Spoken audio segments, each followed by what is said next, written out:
दीवारों पर बनी डोरेमोन की फोटो एक भयंकर बिल्ली जैसी नजर आ रही थी, क्योंकि रात में अंधेरा घना हो चला था। खिड़की के बाहर से आ रही बिल्ली की आवाज रात को और भी डरावना बनाए हुए थी। कमरे के अंदर बिस्तर पर लेटा हुआ 7 साल का मासूम बच्चा अपनी आंखें कुछ इस कदर मूंदे हुए था कि रोशनी की छोटी सी एक झलक भी उसकी आंखों के अंदर ना जा सके, क्योंकि वो नहीं चाहता था कि वो कुछ भी ऐसा देखे जो अनदेखा हो। बच्चा भयंकर डरा हुआ था और उसका पूरा शरीर पसीने से लथपथ था। तभी उसे महसूस होता है कि उसके शरीर के नीचे 2 अजीब से हाथ उसे उठाने की कोशिश कर रहे हैं। ये दोनों हाथ कुछ कुछ उसी बिल्ली के जैसे लग रहे थे जो पिछले कुछ दिनों से जबरदस्ती उनके घर में घुस आई थी। भगाने पर भाग ही नहीं रही थी, बड़ी ढीठ थी। वो चिल्लाने ही वाला था, तभी अचानक उसे अपने कानों में एक फुसफुसाहट सी सुनाई देती है। बच्चे ने शायद आवाज को पहचान लिया था। ये उसकी माँ थी, जो एक अनजान बीमारी के कारण 4 महीने पहले गुजर चली थी। वो कुछ शांत हो जाता है।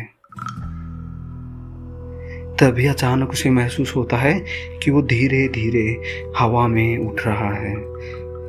वो चिल्ला उठता है, मम्मी। जब बच्चे की आंख खुलती है तो सब कुछ बदल चुका है। अब अपने कमरे में ना होकर अपने पापा के पास सोया हुआ है, जो उसे डांट रहे हैं क्योंकि उसने अभी अभी बिस्तर गीला कर दिया है। राहुल, तुम्हें कितनी बार समझाऊं, तुम्हारी माँ जा चुकी है, कब समझोगे तुम? मेरा भी जीना हराम कर दिया है बेटा तुमने। कभी बिस्तर गीला करते हो ना मुझे सोने देते हो। राहुल की माँ 4 महीने पहले ही चल बसी थी और पता नहीं अचानक कहां से एक अजीब सी काली बिल्ली उनके घर में आने रहने लगी थी। धीरे धीरे राहुल का उस बिल्ली के साथ लगाव बढ़ता जा रहा था। और फिर ये घटना, राहुल के पापा जो उसे थोड़ी देर पहले डांट रहे थे, अब रोते हुए उसे गले से लगाए हुए सुलाने की कोशिश कर रहे थे। इस घटना को पूरे 11 साल हो चुके हैं। अब मासूम राहुल एक 18 साल का नौजवान हो चुका है।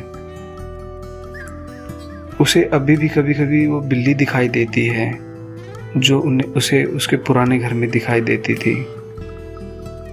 कभी वो उसके नए घर के सामने वाली बिल्डिंग में, तो कभी रास्ते में दिखाई दे जाती है। उसे महसूस होता है कि वो बिल्ली उसे घूर रही है और वापस उसी घर में चलने को कह रही है जहां कभी उसकी माँ रहा करती थी। चूंकि अब बच्चा बड़ा हो चुका है, तो उसने भी डिसाइड कर लिया है कि वो उस घर में जरूर जाएगा। हो सकता है उसे उसकी माँ वहां मिल जाए। ये थी राहुल और उसकी माँ की कहानी का पार्ट 1। अगर आप इस कहानी को आगे देखना चाहते हैं तो इस चैनल को सब्सक्राइब कीजिए। अगर वीडियो पसंद आया तो इसे लाइक कीजिए और कमेंट बॉक्स में अपने सुझाव देना बिल्कुल मत भूलिए, क्योंकि ये हमारा पहला वीडियो है।